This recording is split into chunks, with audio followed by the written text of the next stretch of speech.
อรุณสวัสดิ์ค่ะท่านผู้ฟังที่นี่สถานีวิทยุกระจายเสียงแห่งประเทศไทยจังหวัดลำปางสถานีเพื่อบริการข้อมูลข่าวสารหน่วยงานภาครัฐและท้องถิ่นที่เชื่อถือได้ถูกต้องรวดเร็วพร้อมพัฒนาคุณภาพชีวิตประชาชนชาวลำปางให้ดีขึ้นอย่างยั่งยืนทำการส่งกระจายเสียงในระบบ FM ความถี่ 97 เมกะเฮิรตซ์จากอาคารห้องส่งเลขที่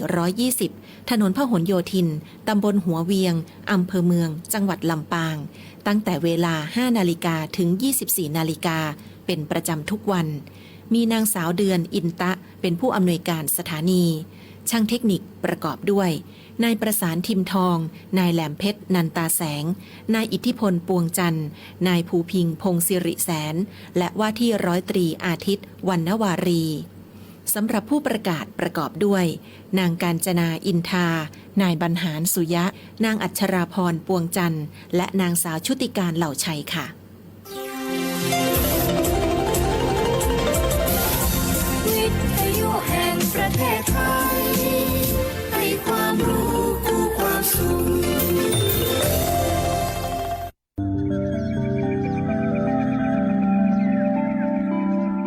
สถานีวิทยุกระจายเสียงแห่งประเทศไทยจังหวัดลำปาง FM 97 เมกะเฮิรตซ์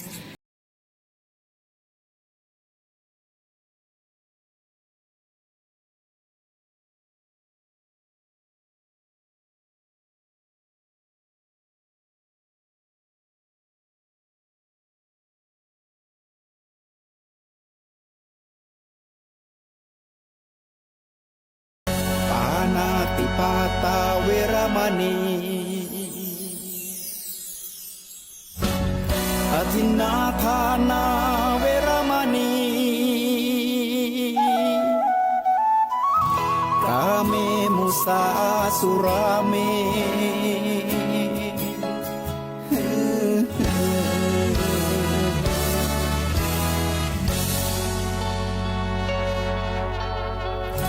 ศีลคือข้อห้ามธรรมคือข้อให้พุทธองค์ตรัสไว้ชี้ทางใจให้ภาคเพียรเบญจศีลเบญจธรรมท่องจำสมัยเราเป็นนักเรียนธรรมะไม่เคยแปลเปลี่ยนแต่เรายังจำได้มาทวงคำมันหมู่บ้านศีลห้าถือเป็นพันธะชาวพุทธทุกคนทั่วไทยสำนักพุทธขับเคลื่อนธรรมจุดเทียนสว่างที่กลางหัวใจสังคมจะร่มเย็นได้ศีลธรรม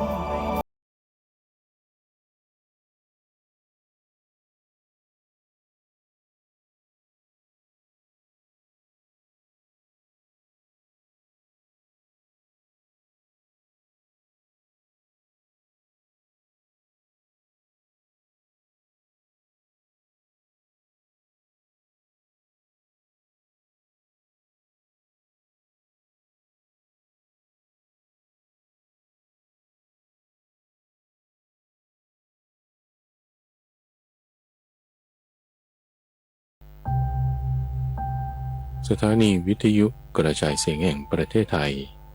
นำเสนอรายการธรรมรับอรุณโดยมูลนิธิปัญญาภาวนา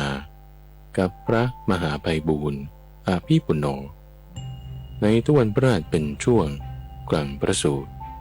ที่เป็นกลางข้อมูลที่มีบทเปลี่ยนชนะและความหมายที่ลึกซึ้งงดงามน่าฟังตั้งแต่ต้นให้พ้นจนถึงที่สุดและจบลงอย่างสวยงามเป็นประสูตรเรื่องราวที่มาในพระไตรปิฎกที่เมื่อฟังแล้วจะมีการตกผลึกของความคิดเกิดเป็นความคล่องปากจำได้ขึ้นใจแทงตลอดด้วยปัญญาอย่างดีเป็นสัมมาทิฏฐิได้เรื่องราวในวันนี้3พระสูตรท่านผู้ฟังพระสูตรแรกนั่นก็คือเรื่องเกี่ยวกับความสุขความสำเร็จอย่างใดอย่างหนึ่งเนี่ย จะไม่ได้ด้วยการอ้อนวอนด้วยการขอร้องเพราะว่าถ้าลำพังเพียงแต่มีการอ้อนวอนขอร้องทุกสิ่งทุกอย่างก็จะสำเร็จผลได้เนี่ยจะไม่มีใครเสื่อมจากอะไรท่านผู้ฟังเช่นอายุยืนหายจากโรคสวยงามมีความสุขมียศมีสวรรค์เป็นที่ไปในเบื้องหน้านี่เหล่านี้ไม่ได้ด้วยการอ้อนวอนขอร้องแต่ต้องได้ด้วยการกระทำต้องมีปฏิปทามีวิธีการมีวิธีทำมีการปฏิบัติที่ถูกต้องจึงมาในเรื่องที่สองดูฟังนั่นคือการแจกแจงที่ว่าแล้วเหตุปัจจัยอะไรที่ทำให้มีอายุยืนได้มีผิวพรรณงามได้มีศักดามากได้ท่านแจกแจงไว้กับสุภมานพโตทยบุตรสุภมานพโตทยบุตรได้ไปถามพระพุทธเจ้าเกี่ยวกับเรื่องว่าทำไมบางคนก็มีความซามบางคนก็มีความประณีตแตกต่างกันนั่นก็เพราะว่ามีข้อปฏิบัติปฏิปทาเหตุปัจจัยที่แตกต่างกันจึงได้มาถึงในพระสูตรที่3ท่านฟังที่เป็นเรื่องราวที่ข้าพเจ้าเคยปรารภในเอพิโซดก่อนๆถือว่าการให้ทานเนี่ยทำอย่างไรถึงจะให้มีผลมากได้มาในพระสูตรที่ชื่อว่าทักขินาวิพังคสูตรเป็นเรื่องราวที่ได้ตรัสบอกไว้กับพระนางมหาประชาบดีโคตมีถึงนาบุญบุคคลที่ควรรับทินาทานไล่ขึ้นไปตั้งแต่เป็นบุคคลจนถึงเป็นหมู่ให้กับหมู่เนี่ยดีกว่าให้กับบุคคลเพราะฉะนั้นรับฟังเรื่องราวใน3พระสูตรวันนี้ช่วงของคลังพระสูตรอิทธสูตรอังคุตรนิกายเล่มที่22ข้อที่43ก็ในครั้งนั้นท่านนานาถบิณฑิกกฤบดีก็ไปเฝ้าพระผู้มีพระภาคถึงที่ประทับถวายบังคมแล้วนั่งณที่ควรข้างหนึ่งพระผู้มีพระภาคได้ตรัสกับท่านกฤบดีว่ากฤบดีธรรมะ5ประการเหล่านี้เป็นที่น่าปรารถนาน่าใคร่น่าพอใจหาได้ยากในโลก5ประการคืออายุวรรณะความสุขยศและสวรรค์กฤบดีธรรมะ5ประการเหล่านี้แลน่าปรารถนาน่าใคร่น่าพอใจหาได้ยากในโลกก็ธรรมะ5ประการเหล่านี้นั้นเรามิกล่าวว่าจะพึงได้เพราะเหตุแห่งความอ้อนวอนหรือเพราะเหตุแห่งความปรารถนาก็ถ้าทำ5ประการที่น่าปรารถนาน่าใคร่น่าพอใจหาได้โดยยากในโลกนี้จะได้เพราะเหตุแห่งความอ้อนวอนหรือเพราะเหตุแห่งความปรารถนาแล้วไซร้ในโลกนี้ใครจะพึงเสื่อมจากอะไรกฤบดีก็อริยสาวกผู้ต้องการอายุไม่ควรอ้อนวอนหรือเพลิดเพลินอายุหรือแม้เพราะเหตุแห่งอายุอริยสาวกผู้ต้องการอายุพึงปฏิบัติปฏิปทาอันเป็นไปเพื่ออายุเพราะปฏิปทาอันเป็นไปเพื่ออายุที่พระอริยสาวกนั้นปฏิบัติดีแล้วย่อมเป็นไปเพื่อให้ได้อายุอริยสาวกผู้นั้นย่อมได้อายุที่เป็นของทิพย์และเป็นของมนุษย์อริยสาวกผู้ต้องการวรรณะไม่ควรอ้อนวอนหรือเพลิดเพลินวรรณะหรือแม้เพราะเหตุแห่งวรรณะอริยสาวกผู้ต้องการวรรณะพึงปฏิบัติปฏิปทาอันเป็นไปเพื่อวรรณะเพราะปฏิปทาอันเป็นไปเพื่อวรรณะที่อริยสาวกนั้นป ปฏิบัติแล้วย่อมเป็นไปเพื่อให้ได้วรรณะอริยสาวกนั้นย่อมได้วรรณะที่เป็นของทิพย์หรือเป็นของมนุษย์อริยสาวกผู้ต้องการสุขไม่อ้อนวอนหรือเพลิดเพลินสุขหรือแม้เพราะเหตุแห่งสุขอริยสาวกผู้ต้องการความสุขพึงปฏิบัติปฏิปทาอันเป็นไปเพื่อความสุขพระปฏิปทาอันเป็นไปเพื่อสุขที่อริยสาวกนั้นปฏิบัติแล้วย่อมเป็นไปเพื่อให้ได้สุขอริยสาวกนั้นย่อมได้สุขที่เป็นของทิพย์หรือเป็นของมนุษย์อริยสาวกผู้ต้องการยศไม่ควรอ้อนวอนหรือเพลิดเพลินยศหรือแม้เพราะเหตุแห่งยศอริยสาวกผู้ต้องการยศพึงปฏิบัติปฏิปทาอันเป็นไปเพื่อยศพระปฏิปทาอันเป็นไปเพื่อยศที่อริยสาวกนั้นปฏิบัติแล้วย่อมเป็นไปเพื่อให้ได้ยศอริยสาวกนั้นย่อมได้ยศที่เป็นของทิพย์หรือของมนุษย์อริยสาวกผู้ต้องการสวรรค์ไม่ควรอ้อนวอนหรือเพลิดเพลินสวรรค์หรือแม้เพราะเหตุแห่งสวรรค์อริยสาวกผู้ต้องการสวรรค์พึงปฏิบัติปฏิปทาอันเป็นไปเพื่อสวรรค์พระปฏิปทาอันเป็นไปเพื่อสวรรค์ที่อริยสาวกนั้นปฏิบัติแล้วย่อมเป็นไปเพื่อให้ได้สวรรค์อริยสาวกนั้นย่อมได้สวรรค์เราจึงได้ตรัสคำที่ผูกเป็นคาถาคือคำกาบดังนี้ว่าชนผู้ปรารถนาอายุวรรณะยศเกียรติสวรรค์ความเกิดในตระกูลสูงความเพลินใจพึงทำความไม่ประมาทให้มากยิ่งขึ้นบัณฑิตทั้งหลายย่อมสรรเสริญความไม่ประมาทในการทำบุญบัณฑิตผู้ไม่ประมาทแล้วย่อมยึดถือประโยชน์ทั้งสองไว้ได้คือประโยชน์ในปัจจุบันและประโยชน์ในสัมปรายภพ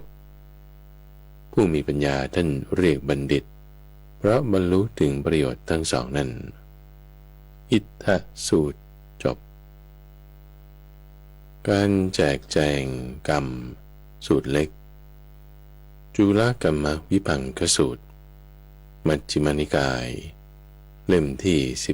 14ข้อที่579มีในสมัยหนึ่งพระผู้มีพระภาคประทับอยู่ที่พระวิหารเชตวันอารามของท่านอนาถบิณฑิกเศรษฐีในเขตพระนครสาวัตถีก็สมัยนั้นแลสุภมานพโตทยบุตรเข้าไปเฝ้าพระผู้มีพระภาคถึงที่ประทับพอทักทายปราศัยพอให้ระลึกถึงกันแล้วก็ได้นั่งลงณที่ควรข้างหนึ่งสุภมานพโตทยบุตรได้ทูลถามพระผู้มีพระภาคดังนี้ว่าข้าแต่ท่านพระโคดมผู้เจริญก็อะไรหนอแลเป็นเหตุเป็นปัจจัยให้พวกมนุษย์ที่เกิดเป็นมนุษย์อยู่ปรากฏความเลวและความประณีตคือมนุษย์ทั้งหลายย่อมปรากฏมีอายุสั้นบ้างมีอายุยืนบ้างมีโรคมากบ้างมีน้อยบ้างมีผิวพรรณทรามบ้างมีผิวพรรณดีบ้างมีศักดาน้อยบ้างมีศักดามากบ้างมีโภคะน้อยบ้างมีโภคะมากบ้างเกิดในสกุลต่ำบ้างเกิดในสกุลสูงบ้างเป็นคนมีปัญญาหรือเป็นคนไร้ปัญญาข้าแต่ท่านพระโคดมผู้เจริญก็อะไรหนอแลเป็นเหตุเป็นปัจจัยให้พวกมนุษย์ ที่เกิดเป็นมนุษย์อยู่ปรากฏความเลวและความประณีตพระผู้มีพระภาคได้ตรัสตอบดังนี้ว่ามานพสัตว์ทั้งหลายมีกรรมเป็นของตนเป็นทายาทแห่งกรรมมีกรรมเป็นกำเนิดมีกรรมเป็นเผ่าพันธุ์มีกรรมเป็นที่พึ่งอาศัยกรรมย่อมจำแนกสัตว์ให้เลวหรือประณีตได้ข้าแต่พระองค์ผู้เจริญข้าพระองค์ไม่ทราบเนื้อความในรายละเอียดของหัวข้อที่พระองค์ตรัสโดยย่อนี้โดยไม่ได้จำแนกเนื้อความในรายละเอียดเอาไว้ขอพระผู้มีพระภาคได้โปรดแสดงธรรมแก่ข้าพระองค์โดยประการที่ข้าพระองค์เมื่อฟังแล้วจะพึงทราบเนื้อความแห่งหัวข้อนี้ได้โดยในรายละเอียดเถิดพระเจ้าข้ามานพถ้าอย่างนั้นเธอจงฟังจงทำในใจให้ดีเราจะกล่าวต่อไป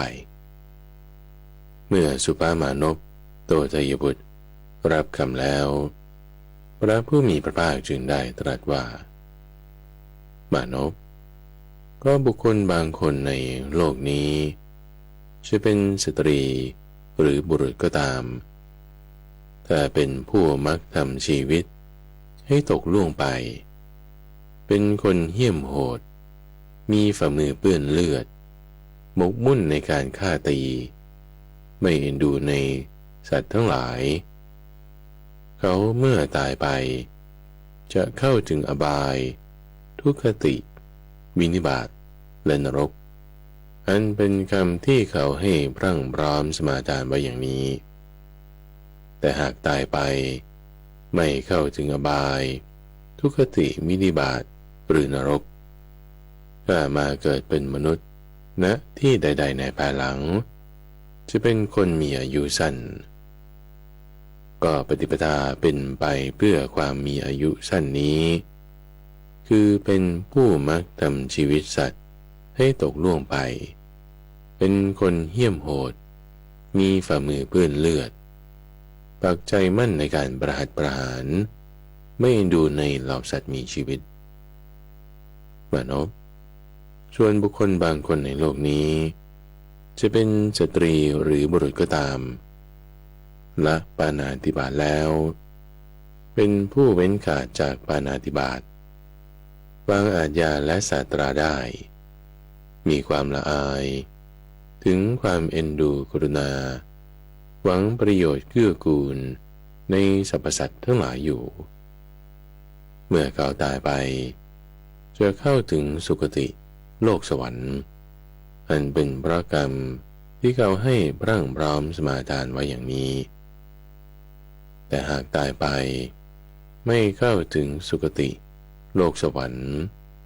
ถ้ามาเป็นมนุษย์เกิดณที่ใดๆในภายหลังจะเป็นคนมีอายุยืนมานพปฏิปทาเป็นไปเพื่อความมีอายุยืนนี้คือการละปาณาติบาตเป็นผู้เว้นขาดจากปาณาติบาตวางอาทยาและศาสตรามีความละอายถึงความเอ็นดูกรุณาในสรรพสัตว์ทั้งหลายมานพส่วนบุคคลบางคนในโลกนี้จะเป็นสตรีหรือบุรุษก็ตามเป็นผู้มีปกติเบียดเบียนสัตว์ด้วยฝ่ามือหรือด้วยก้อนดินหรือด้วยต้นไม้หรือด้วยสัตราเมื่อเขาตายไปจะเข้าถึงอบายทุกขติวินิบาตและนรกเพราะกรรมนั้นอันเขาให้พรั่งพร้อมสมาทานไว้อย่างนี้แต่หากตายไปไม่เข้าถึงอบายทุกขติวินิบาตหรือนรกถ้ามาเกิดเป็นมนุษย์ณที่ใดๆในภายหลังจะเป็นคนมีโรคมากมานพก็ปฏิปทาอันเป็นไปเพื่อความมีโรคมากนี้คือเป็นผู้มีปกติเบียดเบียนสัตว์ด้วยฝ่ามือหรือก้อนดินหรือท่อนไม้หรือด้วยศาสตรา มานพส่วนบุคคลบางคนในโลกนี้จะเป็นสตรีหรือบุรุษก็ตามเป็นผู้มีปกติไม่เบียดเบียนสัตว์ด้วยฝ่ามือหรือด้วยก้อนดินหรือด้วยต้นไม้หรือด้วยศาสตราเมื่อเขาตายไปจะเข้าถึงสุคติโลกสวรรค์เพราะกรรมนั้นอันเขาให้พรั่งพร้อมสมาทานไว้อย่างนี้แต่หากตายไปไม่เข้าถึงสุคติโลกสวรรค์ถ้ามาเกิดเป็นมนุษย์ณที่ใดๆในภายหลังก็จะเป็นคนมีโรคน้อยมานพก็ปฏิปทาอันเป็นไปเพื่อความมีโรคน้อยนี้คือเป็นผู้มีปกติไม่เบียดเบียนสัตว์ด้วยฝ่ามือหรือด้วยก้อนดินหรือด้วยต้นไม้หรือด้วยศาสตรามานพส่วนบุคคลบางคนในโลกนี้จะเป็นสตรีหรือบุรุษก็ตามเป็นคนมักโกรธมากไปด้วยความแค้นเคืองถูกเขาว่าเพียงเล็กน้อยก็กัดใจโกรธเคืองพยาบาทมาดร้ายทำความโกรธความกัดเคืองความไม่พอใจให้ปรากฏเมื่อเขาตายไปย่อมเข้าถึงอบายทุกขติวินิบาตและนรกเพราะกรรมนั้นเขาให้พรั่งพร้อมสมาทานไว้อย่างนี้แต่หากตายไปไม่เข้าถึงอบายทุกขติวินิบาตหรือนรกแล้วมาเกิดเป็นมนุษย์ณที่ใดๆในภายหลังจะเป็นคนมีผิวพรรณสามมานพปฏิปทาอันเป็นไปเพื่อมีผิวพรรณสามนี้คือเป็นคนมักโกรธ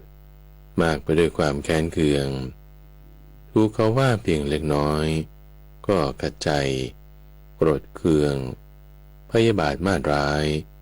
ทำความโกรธความขัดเคืองความไม่พอใจให้ปรากฏส่วนบุคคลบางคนในโลกนี้จะเป็นสตรีหรือบุรุษก็ตามถ้าเป็นคนไม่มักโกรธไม่มากไปด้วยความแค้นเคืองถูกเขาว่าแม้มากก็ไม่ขัดเคืองไม่โกรธไม่พยาบาทไม่มาดร้ายไม่ทำความโกรธความร้ายกาจความขึงเครียดให้ปรากฏเขาตายไปจะเข้าถึงสุคติโลกสวรรค์เพราะกรรมนั้นเขาให้พรั่งพร้อมสมาทานไว้อย่างนี้แต่หากตายไปไม่เข้าถึงสุคติโลกสวรรค์ถ้ามาเกิดเป็นมนุษย์ณที่ใดๆในภายหลังจะเป็นคนน่าเลื่อมใสมานพปฏิปทาที่เป็นไปเพื่อความเป็นผู้น่าเลื่อมใสคือเป็นคนไม่มักโกรธไม่มากไปด้วยความแค้นเคืองถูกเขาว่าแม้มากก็ไม่ขัดใจไม่โกรธเคืองไม่ทำความพยาบาทมาดร้ายไม่ทำความโกรธความร้ายกาจความขึงเครียดให้ปรากฏมานพส่วนบุคคลบางคนในโลกนี้จะเป็นสตรีหรือบุรุษก็ตามถ้ามีใจริษยาย่อมริษยามุ่งร้ายผูกใจอิจฉาในลาภสักการะความเคารพการนับถือการไหว้และการบูชาของคนอื่นเมื่อเขาตายไปจะเข้าถึงทุกขติวินิบาตและนรกเพราะกรรมนั้นเขาให้พรั่งพร้อมสมาทานไว้อย่างนี้ถ้าหากตายไปไม่เข้าถึงอบายทุกขติวินิบาตหรือนรกถ้ามาเป็นมนุษย์เกิดณที่ใดๆในภายหลังจะเป็นคนมีศักดาน้อยมานพก็ปฏิปทาที่เป็นไปเพื่อความมีศักดาน้อยคือความมีใจริษยาย่อมอิจฉาริษยาผูกใจอิจฉาในลาภสักการะ ความเคารพความนับถือการไหว้และการบูชาของคนอื่นมานพส่วนบุคคลบางคนในโลกนี้จะเป็นสตรีหรือบุรุษก็ตามก็เป็นผู้มีใจไม่ริษยาไม่อิจฉาไม่มุ่งร้ายไม่ผูกใจอิจฉาในลาภสักการะความเคารพความนับถือการไหว้และการบูชาของคนอื่นเมื่อเขาตายไปจะเข้าถึงสุคติโลกสวรรค์เพราะกรรมนั้นอันเขาให้พรั่งพร้อมสมาทานไว้อย่างนี้แต่หากตายไปไม่เข้าถึงสุคติโลกสวรรค์แต่ได้มาเป็นมนุษย์เกิดณที่ใดๆในภายหลังจะเป็นคนมีศักดามากมานพก็ปฏิปทาที่เป็นไปเพื่อความมีศักดามากนี้คือมีใจไม่ริษยาย่อมไม่ริษยาไม่มุ่งร้ายไม่ผูกใจอิจฉาในลาภสักการะความเคารพความนับถือการไหว้และการบูชาของคนอื่นมานพส่วนบุคคลบางคนในโลกนี้จะเป็นสตรีหรือบุรุษก็ตามย่อมไม่เป็นผู้ให้ข้าวน้ำผ้ายานดอกไม้ของหอมเครื่องรูปไล้ที่นอนที่อยู่อาศัยเครื่องตามประทีปแก่สมณะหรือพราหมณ์เขาตายไปจะเข้าถึงอบายทุกขติวินิบาตและนรกเพราะกรรมนั้นอันเขาให้พรั่งพร้อมสมาทานไว้อย่างนี้แต่หากตายไปไม่เข้าถึงอบายทุกขติวินิบาตหรือนรกถ้ามาเกิดเป็นมนุษย์ณที่ใดๆในภายหลังจะเป็นคนมีโภคาน้อยมานพก็ปฏิปทาที่เป็นไปเพื่อความมีโภคาน้อยนี้คือการไม่ให้ข้าวไม่ให้น้ำไม่ให้ผ้ายานดอกไม้ของหอมเครื่องรูปไล้ที่นอนที่อยู่อาศัยเครื่องตามประทีปแก่สมณะหรือพราหมณ์มานพส่วนบุคคลบางคนในโลกนี้เป็นผู้ให้ข้าวให้น้ำให้ผ้ายานดอกไม้เครื่องรูปไล้ของหอมที่นอนที่อยู่อาศัยเครื่องตามประทีปแก่สมณะหรือพราหมณ์เมื่อเขาตายไปจะเข้าถึงสุคติโลกสวรรค์เพราะกรรมนั้นอันเขาให้พรั่งพร้อมสมาทานไว้อย่างนี้แต่ถ้าไม่เข้าถึงสุคติโลกสวรรค์ถ้ามาเกิดเป็นมนุษย์นะที่ใดๆในภายหลังจะเป็นคนมีโภคามากมานพก็ปฏิปทาที่เป็นไปเพื่อมีโภคามากนี้คือการให้ข้าวน้ำผ้ายานดอกไม้ของหอมเครื่องรูปไล้ที่นอนที่อยู่อาศัยให้เครื่องตามประทีปแก่สมณะหรือพราหมณ์ทั้งหลายมานพส่วนบุคคลบางคนในโลกนี้จะเป็นสตรีหรือบุรุษก็ตามถ้าเป็นคนเย่อหยิ่งกระด้างไม่กราบไหว้คนที่ควรกราบไหว้ไม่ลุกรับคนที่ควรลุกรับไม่ให้อาสนะแก่คนที่สมควรแก่อาสนะไม่ให้ทางแก่คนที่สมควรแก่ทางไม่สักการะคนที่ควรสักการะไม่เคารพคนที่ควรเคารพไม่นับถือคนที่ควรนับถือไม่บูชาคนที่ควรบูชา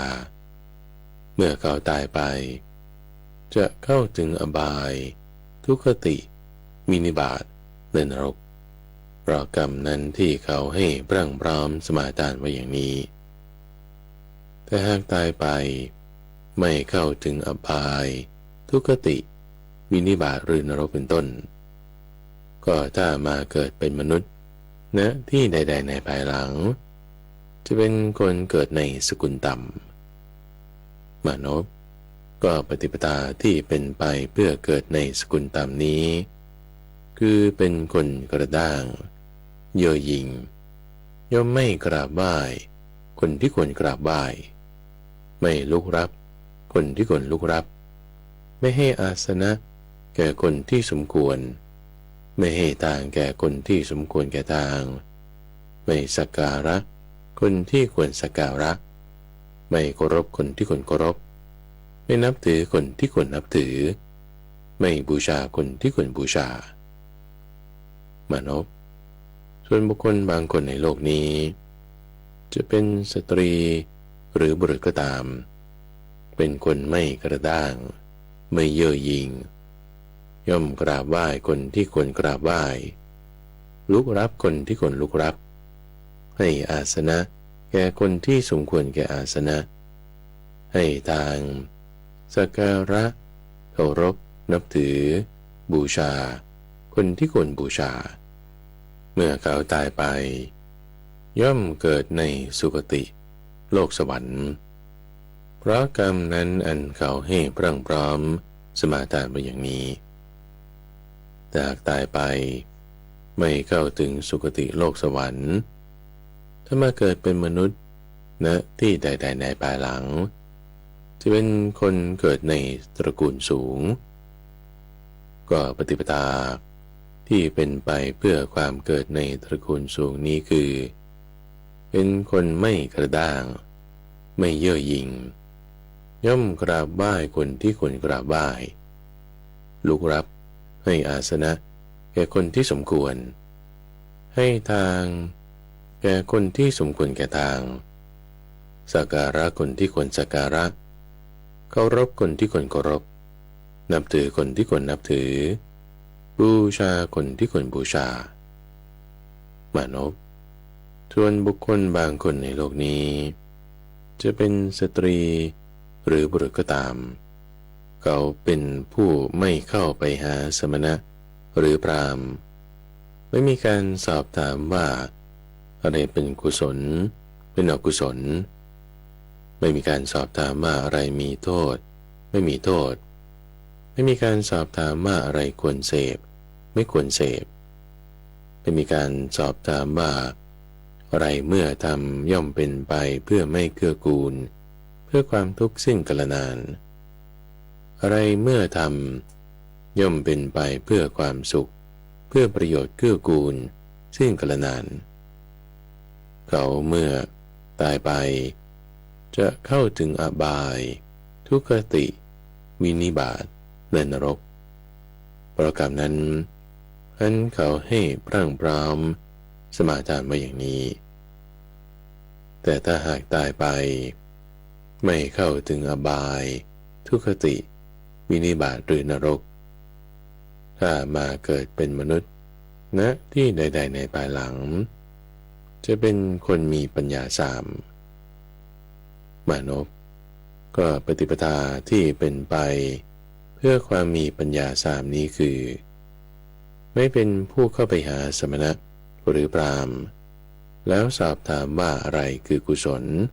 อะไรคืออกุศลไม่สอบถามว่าอะไรมีโทษอะไรไม่มีโทษไม่สอบถามว่าอะไรเมื่อทำจะเป็นไปเพื่อไม่ประโยชน์เกื้อกูลเป็นความทุกข์สิ้นกาลนานหรือว่าอะไรเมื่อทำย่อมเป็นไปเพื่อประโยชน์เกื้อกูลเพื่อความสุขสิ้นกาลนานหรือไม่สอบถามว่าอะไรเมื่อทำย่อมเป็นไปเพื่อประโยชน์เกื้อกูลเพื่อความสุขสิ้นกาลนานมนุษย์ส่วนบุคคลในโลกนี้จะเป็นสตรีหรือบุรุษก็ตามย่อมเข้าไปหาสมณะหรือพราหมณ์แล้วสอบถามว่าอะไรเป็นกุศลอะไรเป็นอกุศลสอบถามว่าอะไรมีโทษอะไรไม่มีโทษสอบถามว่าอะไรควรเสพอะไรไม่ควรเสพ สอบถามว่าอะไรเมื่อทำแล้วย่อมเป็นไปเพื่อไม่เป็นประโยชน์เป็นความทุกข์สิ้นกาลนานหรือว่าอะไรเมื่อทำย่อมเป็นไปเพื่อประโยชน์เพื่อความสุขเกื้อกูลสิ้นกาลนานก็เมื่อตายไปย่อมเข้าถึงสุคติโลกสวรรค์เพราะกรรมนั้น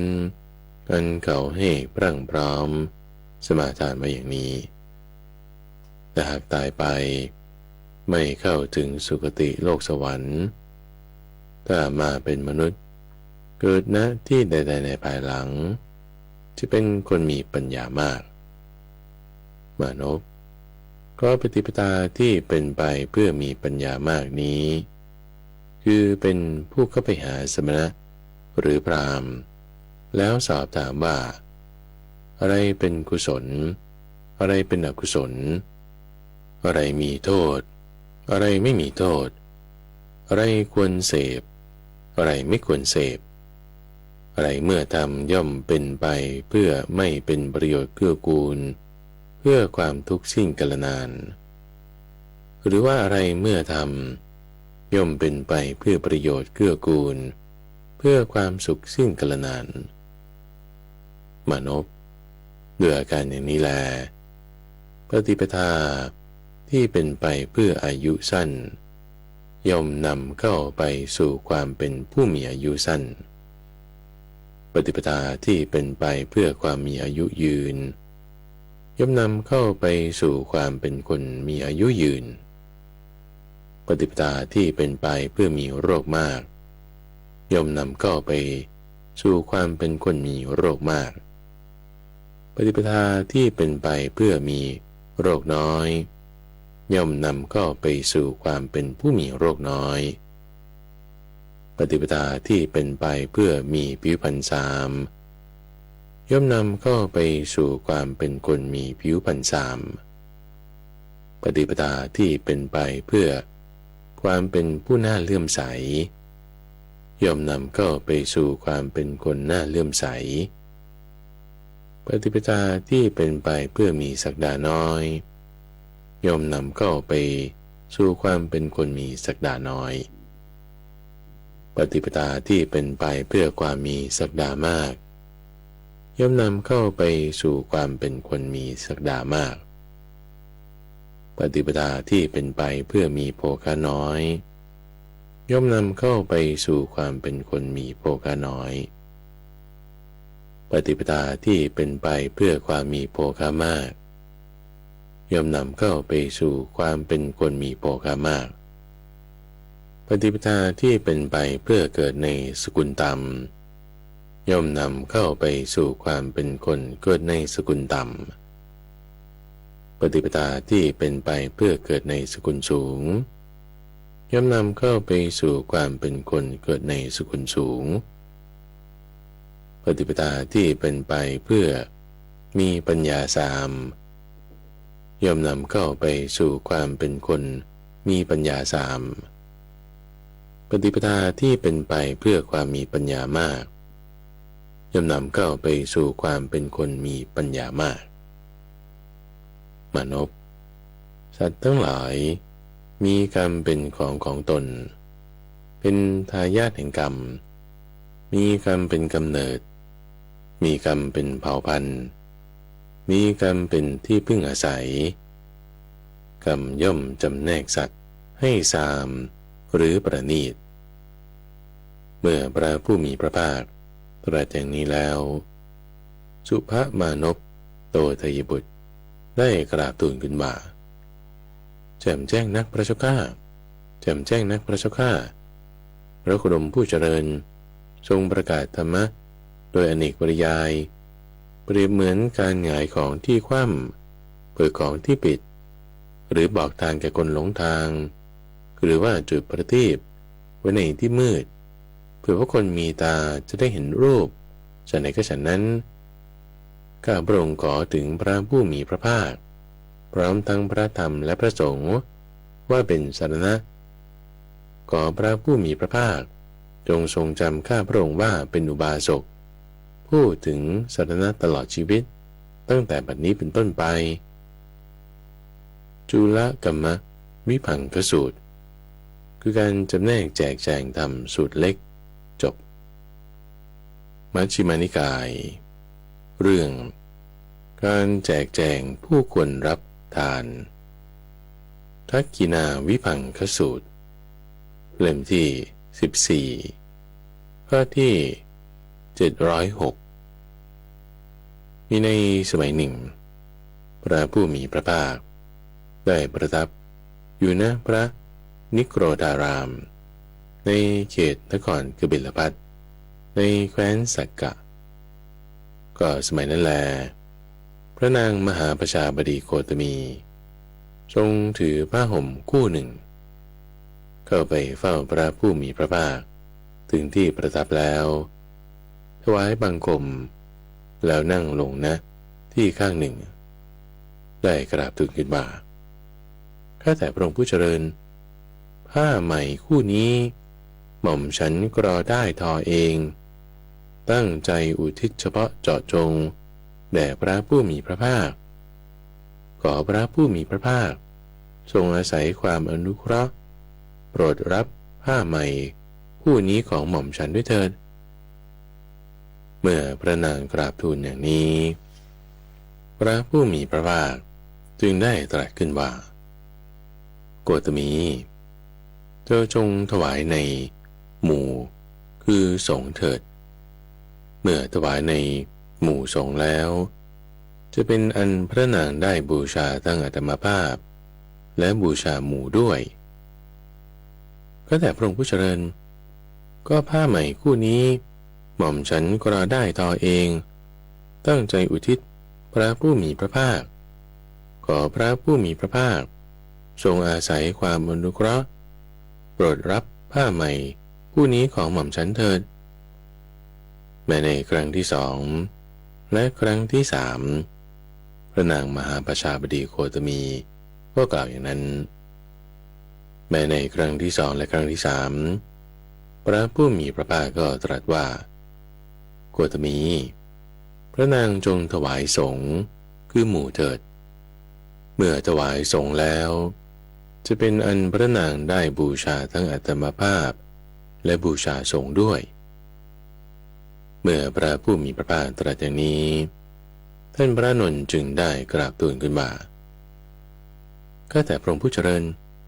ขอพระผู้มีพระภาคโปรดรับผ้าใหม่คู่นี้ของพระนางมหาประชาบดีโคตมีเถิดเพราะพระนางโคตมีอุปการะมากเป็นพระมาตุจฉาคือเป็นน้าผู้ทรงบำรุงเลี้ยงประทานพระขีรสคือน้ำนมแด่พระผู้มีพระภาคเมื่อพระชนนี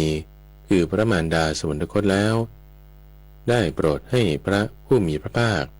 ทรงดื่มนมจากเต้าแม้พระผู้มีพระภาคก็ทรงมีอุปการะมากแก่พระนางมหาประชาบดีโคตมีคือพระนางทรงอาศัยพระผู้มีพระภาคจึงถึงพระพุทธพระธรรมและพระสงฆ์เป็นสรณะได้ทรงอาศัยพระผู้มีพระภาคจึงทรงงดเว้นจากปาณาติบาตจากอทินนาทานงดเว้นจากกาเมสุมิจฉาจารจากมุสาวาทจากฐานะอันเป็นที่ตั้งแห่งความประมาทเพราะดื่มน้ำเมาคือสุราและเมรัยได้ทรงอาศัยพระผู้มีพระภาคจึงทรงประกอบด้วยความเลื่อมใสอันอย่างลงมั่นไม่หวั่นไหวในพระพุทธพระธรรมและพระสงฆ์ทรงประกอบด้วยศีลที่พระอริยะมุ่งหมายได้ทรงอาศัยพระผู้มีพระภาคจึงเป็นผู้หมดความสงสัยในทุกข์ในเหตุให้เกิดทุกข์ในความดับไม่เหลือของทุกข์และในทางดำเนินให้ถึงความดับไม่เหลือของทุกข์ได้ข้าแต่พระองค์ผู้เจริญแม้พระผู้มีพระภาคก็ทรงมีพระอุปการะมากแก่พระนางมหาประชาบดีโคตมีสาธุถูกแล้วอานนท์จริงอยู่บุคคลอาศัยบุคคลใดแล้วเป็นผู้ถึงพระพุทธ พระธรรมและพระสงฆ์เป็นสรณะได้เราไม่กล่าวการที่บุคคลนี้จะทำตอบแก่บุคคลนั้นได้ด้วยดีเพียงการกราบไหว้ลุกรับทำอัญชลีกรรมทำสามีจิกรรมหรือด้วยการเพิ่มให้จีวรบิณฑบาตเสนาสนะกิลนะปัจจัยเภสัชทั้งหลายก็บุคคลใดอาศัยบุคคลใดแล้วเว้นขาดจากปาณาติบาตจากอทินนาทานจากกาเมสุมิจฉาจารเว้นขาดจากมุสาวาทจากฐานะอันเป็นที่ตั้งแห่งความประมาทเพราะดื่มน้ำเมาคือสุราและเมรัยได้เราไม่กล่าวการที่บุคคลนี้จะตอบแทนต่อบุคคลนั้นด้วยดีเพียงการกราบไหว้ลุกรับหรือการให้ปัจจัยสี่เป็นต้นก็บุคคลใดอาศัยบุคคลใดแล้วเป็นผู้ประกอบด้วยความเลื่อมใสอันยังลงมั่นไม่หวั่นไหวในพระพุทธพระธรรมและพระสงฆ์เป็นผู้ประกอบด้วยศีลที่พระอริยมุ่งหมายได้เราไม่กล่าวการที่บุคคลนี้จะทำตอบแก่บุคคลนั้นด้วยดีเพียงการกราบไหว้ลุกรับทำอัญชลีกรรมทำสามีจิกรรมหรือด้วยเพิ่มให้จีวรบิณฑบาตเสนาสนะและกิลนะปัจจัยเภสัชบริการส่วนบุคคลใดอาศัยบุคคลใดแล้วเป็นผู้หมดความสงสัยในทุกข์ในเหตุให้เกิดทุกข์ในความดับไม่เหลือของทุกข์ในทางดำเนินให้ถึงความดับไม่เหลือของทุกข์ได้เราไม่กล่าวการที่บุคคลนี้จะตอบแทนบุคคลนั้นด้วยดี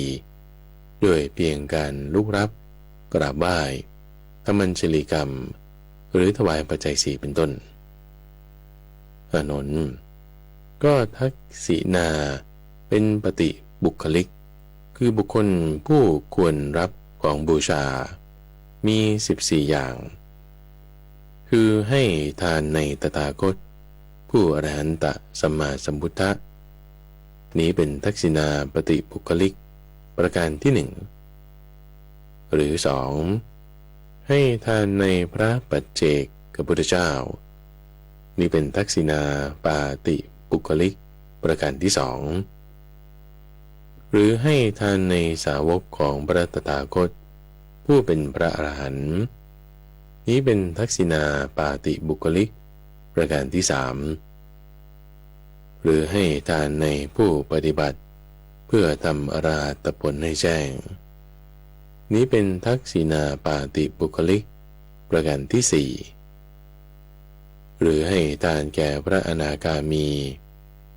นี้เป็นทักษิณาปาติบุคลิกประการที่ห้าหรือให้ทานในท่านผู้ปฏิบัติเพื่อทำอนาคามิผลให้แจ้งนี่เป็นทักษิณาปาติบุคลิกประการที่หก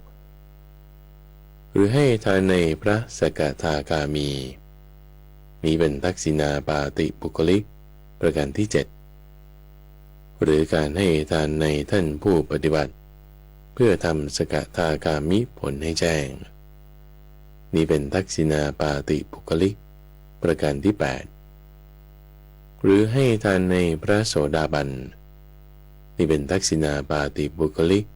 ประการที่เก้า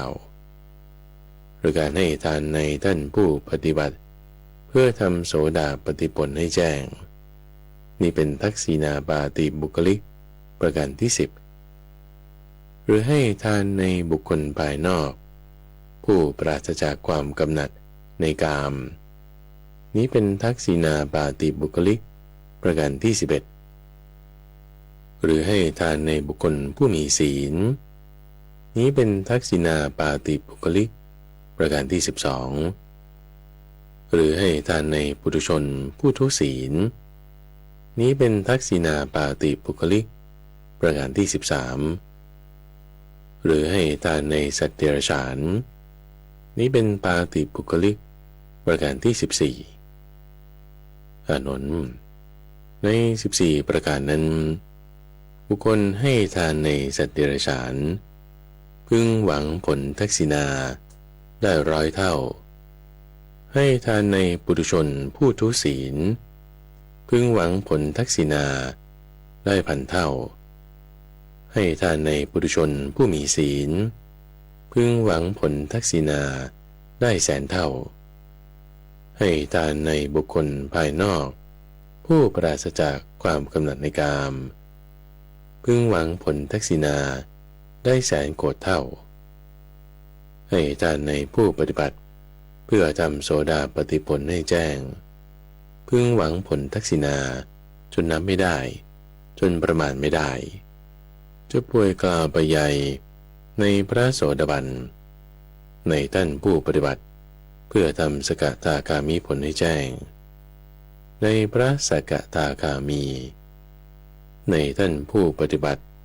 เพื่อทำอนาคามีผลให้แจ้งในพระอนาคามี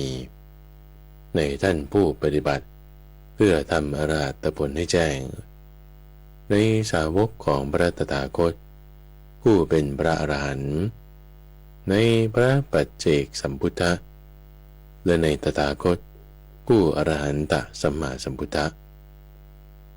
อานนท์ก็ทักษิณาที่ถึงแล้วในสงฆ์มี7 อย่างคือให้ทานในสงฆ์2 ฝ่ายมีพระพุทธเจ้าเป็นประมุขนี้เป็นทักษิณาที่ถึงแล้วในสงฆ์ประการที่1การให้ทานในสงฆ์2 ฝ่ายเมื่อตถาคตปรินิพพานแล้วนี้เป็นทักษิณาที่ถึงแล้วในสงฆ์ทั้ง2 ฝ่ายในเมื่อตถาคตปรินิพพานแล้วนี้เป็นทักษิณาที่ถึงแล้วในสงฆ์ประการที่2การให้ทานในภิกษุสงฆ์นี้เป็นทักษิณาที่ถึงแล้วในสงฆ์ประการที่3การให้ทานในภิกษุณีสงฆ์นี้เป็นทักษิณาที่ถึงแล้วในสงฆ์ประการที่4การให้ประเดียงสงฆ์ว่าขอได้โปรดจัดภิกษุและภิกษุณีจำนวนเท่านี้ขึ้นเป็นสงฆ์แก่ข้าพเจ้าแล้วให้ทานนี่เป็นทักษิณาที่ถึงแล้วในสงฆ์ประการที่5การขอประเดียงสงฆ์ว่าขอได้โปรดจัดภิกษุจำนวนเท่านี้ขึ้นเป็นสงฆ์แก่ข้าพเจ้าแล้วให้ทานนี้เป็นทักษิณาที่ถึงแล้วในสงฆ์ประการที่6การขอประเดียงสงฆ์ว่าขอได้โปรดจัดภิกษุณีจำนวนเท่านี้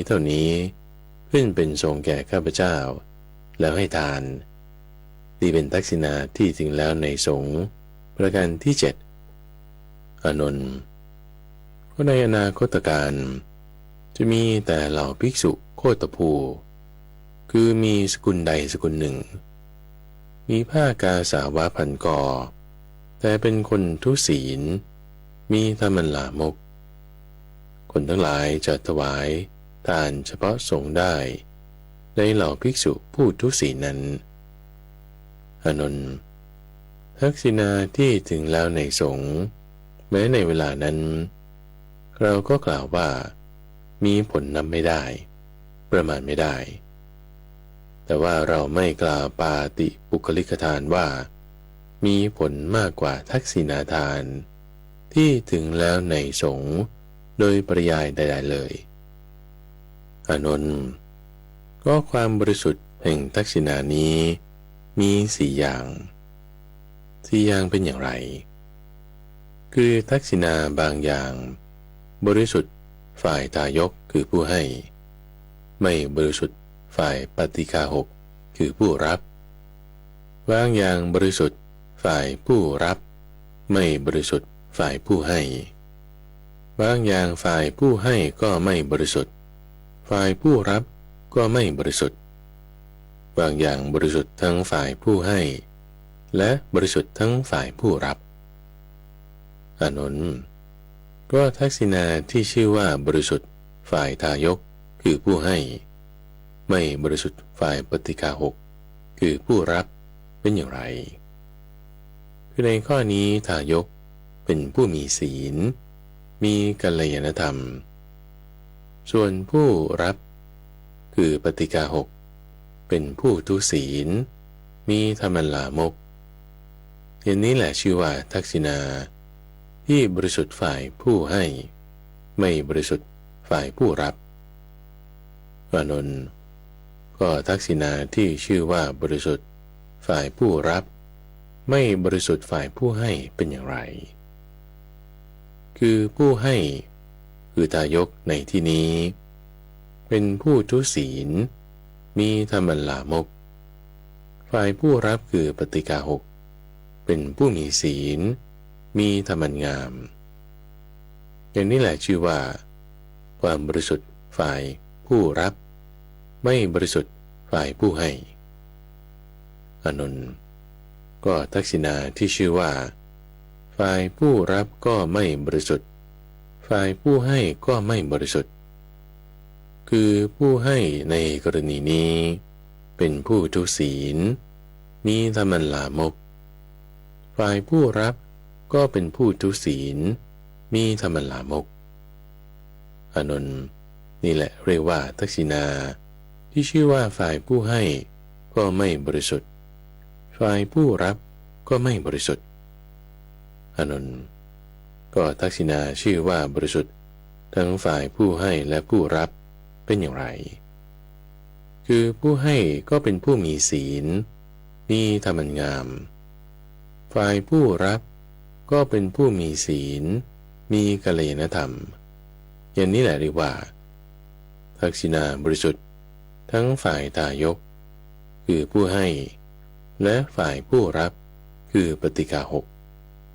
นี้คือความบริสุทธิ์แห่งทักษิณาสี่อย่างเมื่อพระผู้มีพระภาคตรัสไวยากรณ์ภาษิตนี้แล้วได้ตรัสคำที่เป็นคาถาสื่อไปว่าผู้ใดมีศีลได้ของมาโดยธรรมมีจิตเลื่อมใสดีเชื่อกรรมและผลแห่งกรรมอย่างยิ่งในทานในคนทุศีลทักษิณาของผู้นั้นชื่อว่าบริสุทธิ์ฝ่ายทายกผู้ใดทุศีลได้ของมาโดยไม่เป็นธรรมมีจิตไม่เลื่อมใส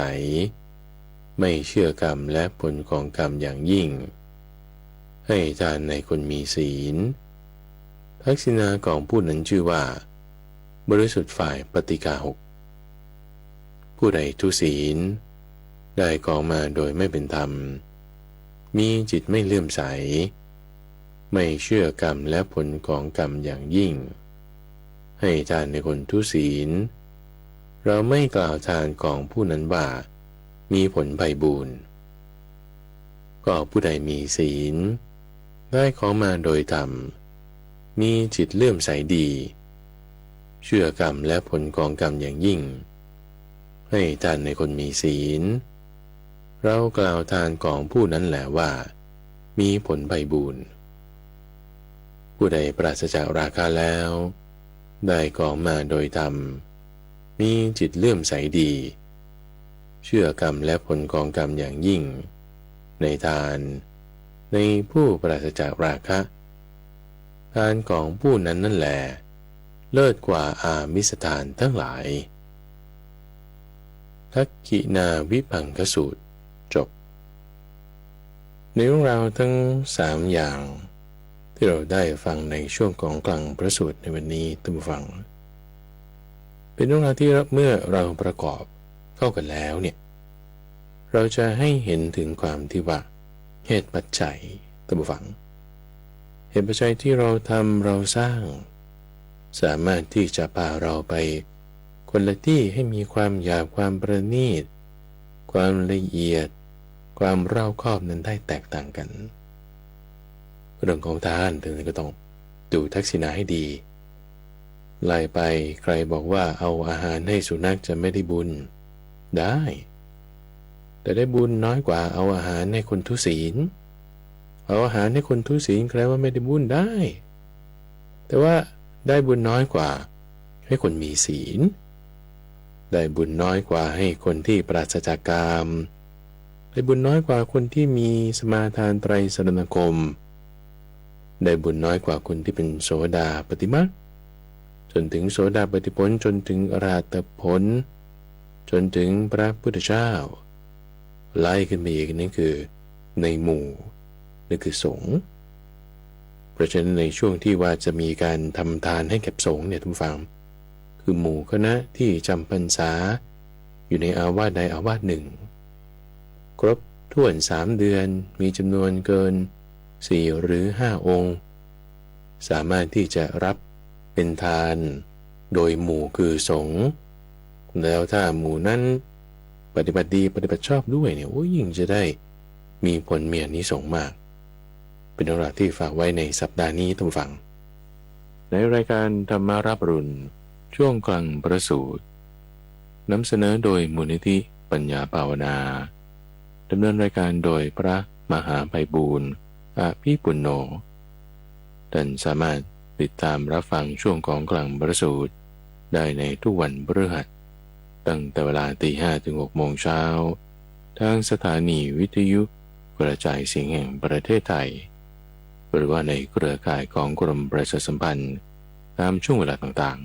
ๆหรือรับฟังย้อนหลังได้ในระบบพอดแคสต์หรือที่เว็บไซต์ปัญญา .org panya.org แล้วพบกันใหม่ในวันพรุ่งนี้เจริญพร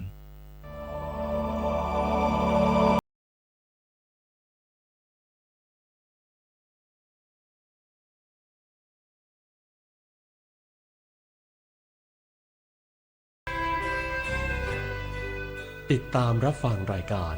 ธรรมรับอรุณได้เป็นประจำทุกวัน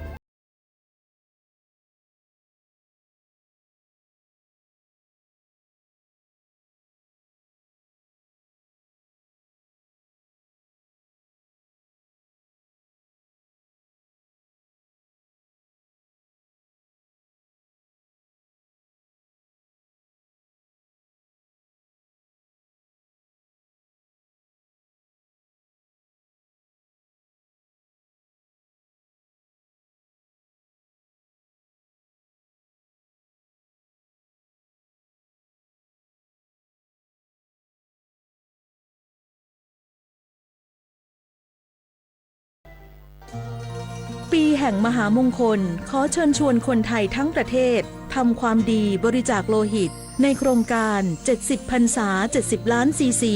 เฉลิมพระเกียรติสมเด็จพระกนิษฐาธิราชเจ้ากรมสมเด็จพระเทพรัตนราชสุดาสยามบรมราชกุมารีตลอดปี 2568 บริจาคครบ2 ครั้งจะได้รับพระผงหลวงปู่มั่นภูริทัตโตเป็นที่ระลึกดูรายละเอียดได้ที่ thaibloodcenter.redcross.or.th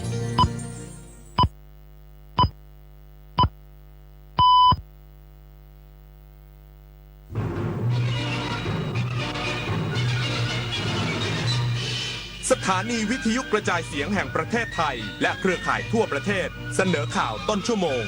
รู้เร็วรู้จริงเกาะติดทุกสถานการณ์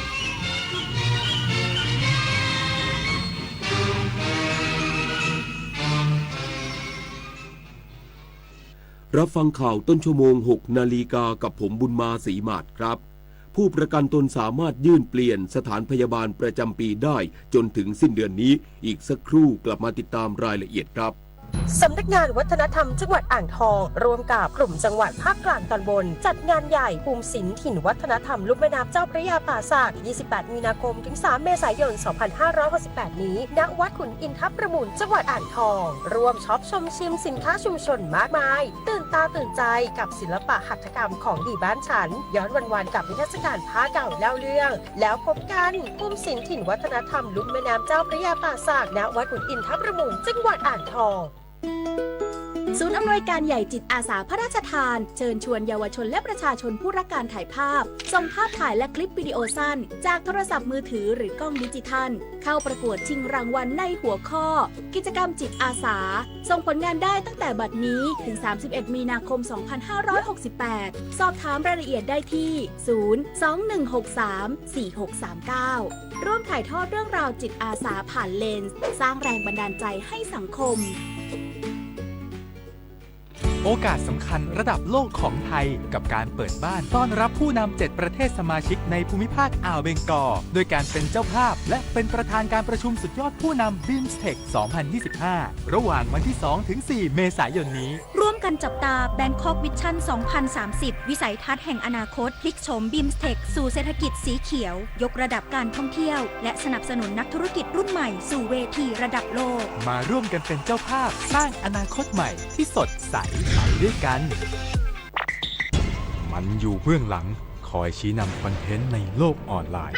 น่ากลัวมากมันคืออัลกอริทึมที่คอยคัดเลือกเนื้อหาที่เราชอบให้มาปรากฏซ้ำๆน่ากลัวก็เพราะว่าหากไม่รู้เท่าทันเราจะรับข้อมูลด้านเดียวและมีอคติรู้ทันอัลกอริทึมอย่าให้อารมณ์ร่วมที่มีในเนื้อหามาบดบังสติปัญญาอัลกอริทึมจะไม่มีทางเก่งไปกว่าเราสำนักงานประกันสังคมแจ้งผู้ประกันตนสามารถยื่นเปลี่ยนสถานพยาบาลประจำปีได้จนถึงสิ้นเดือนนี้นางมารศรีแตรังสีเลขาธิการสำนักงานประกันสังคมแจ้งผู้ประกันตนมาตรา 33 และมาตรา 39 ที่สนใจเปลี่ยนสถานพยาบาลใหม่ในปีนี้โดยสามารถดำเนินการได้หลากหลายช่องทางทั้งยื่นผ่านทางเว็บไซต์ www.sso.go.th หรือยื่นผ่านแอปพลิเคชัน SSO Plus รวมทั้งสามารถยื่นผ่าน LINE OA สำนักงานประกันสังคมโดยเพิ่มเพื่อน SSO ไทยสำนักงานประกันสังคมและยื่นแบบได้ที่สำนักงานประกันสังคมกรุงเทพมหานครพื้นที่จังหวัดและสาขาทุกแห่งทั่วประเทศโดยสามารถตรวจสอบรายชื่อสถานพยาบาลได้ทางเว็บไซต์ของสำนักงานประกันสังคม www.sso.go.th หรือสายด่วน 1506 ซึ่งในปีนี้มีสถานพยาบาลให้บริการทางการแพทย์271แห่งเป็นสถานพยาบาลภาครัฐ174แห่งและสถานพยาบาลเอกชน97แห่งโดยการเปลี่ยนสถานพยาบาลในแต่ละครั้งขอให้ผู้ประกันตนเลือกด้วยตนเองและให้คำนึงถึงความสะดวกความพึงพอใจและประโยชน์ในการขอรับบริการทางการแพทย์และสถานพยาบาลที่เลือกจะต้องเป็นสถานพยาบาลในจังหวัดที่ผู้ประกันตนทำงานอยู่หรือพักอาศัยอยู่หรือเขตรอยต่อของจังหวัดดังกล่าวสำหรับผู้ประกันตนมาตรา 33 และมาตรา 39 ที่ไม่ประสงค์เปลี่ยนสถานพยาบาลสามารถใช้สิทธิ์รับบริการทางการแพทย์จากสถานพยาบาลตามสิทธิ์เดิมได้และหากผู้ประกันตนสิ้นสภาพความเป็นผู้ประกันตนแล้วสามารถใช้สิทธิ์ต่อได้อีก6เดือนนับจากวันที่สิ้นสภาพนิตยาคุณศิลป์รายงานจังหวัดนครศรีธรรมราชจัดทำหลักสูตรนครศรีโมเดลปกป้องเด็กและเยาวชนจากบุหรี่ไฟฟ้าและยาเสพติดนายอาคมสุชาติพงศ์ศึกษาธิการจังหวัดนครศรีธรรมราชเปิดเผยว่าจังหวัดนคร